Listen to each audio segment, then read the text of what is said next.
सभी को नमस्कार। करियर फर्स्ट चैनल पर आप सबका स्वागत है। डिक्टेशन लिखने के लिए तैयार रहें। Ready start.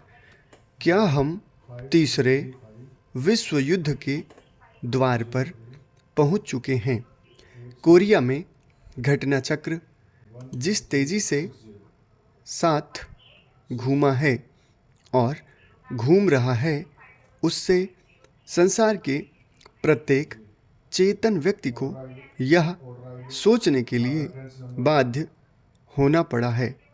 कोई भी व्यक्ति, वह किसी भी देश, जाति या धर्म से संबंधित क्यों न हो, यह नहीं चाहता कि दूसरी विश्वव्यापी लड़ाई के थपेड़ों से आहत जर्जरित दुनिया फिर विनाश और प्रलय का लीला क्षेत्र बन जाए। मानव स्वभाव से ही शांति प्रिय है, यद्यपि क्षणिक आवेश और बर्बरता का भी उसमें अभाव नहीं, किंतु हमारे स्वार्थी, अधिकार लोलुप और विश्व प्रभुता का स्वप्न देखने वाले राजनीतिज्ञ इस शांति प्रियता को अक्षुण्ण रहने देंगे, इसमें संदेह ही है। यदि आज तीसरे विश्व युद्ध की ज्वाला अपने प्रचंड रूप में भभक उठी, तो उसका एक बड़ा दोष इन्हीं राजनीतिज्ञों पर ही होगा।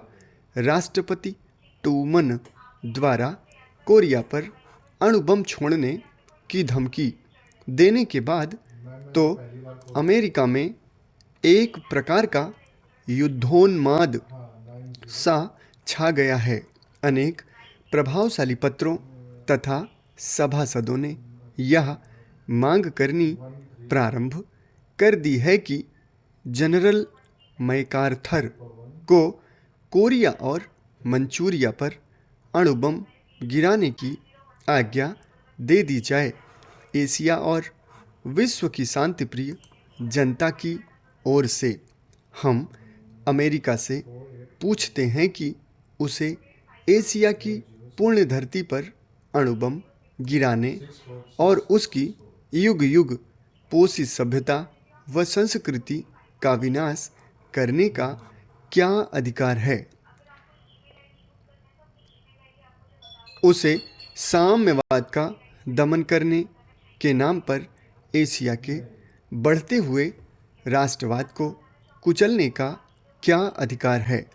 क्या वह अब भी नहीं समझ सका कि एशिया में साम्यवाद का विकास उसकी तथा उसके पिछलग्गुओं की साम्राज्यवादी नीति की ही प्रतिक्रिया है?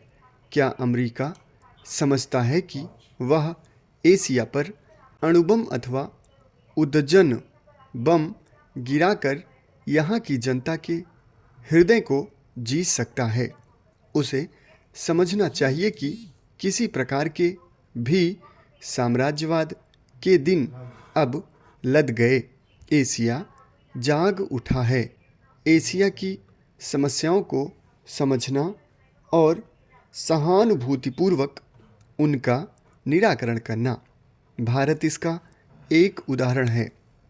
भारत में प्रायः सभी धर्मों के लोग पाए जाते हैं। अगर भारत की विभिन्नता को देखकर कोई अपरिचित इसे देशों का समूह या जातियों का समूह कहे, तो इसमें कोई अचंभा करने वाली बात नहीं है, परंतु सूक्ष्मता से विचार करने पर इन विभिन्नताओं में भी एकता नजर आती है।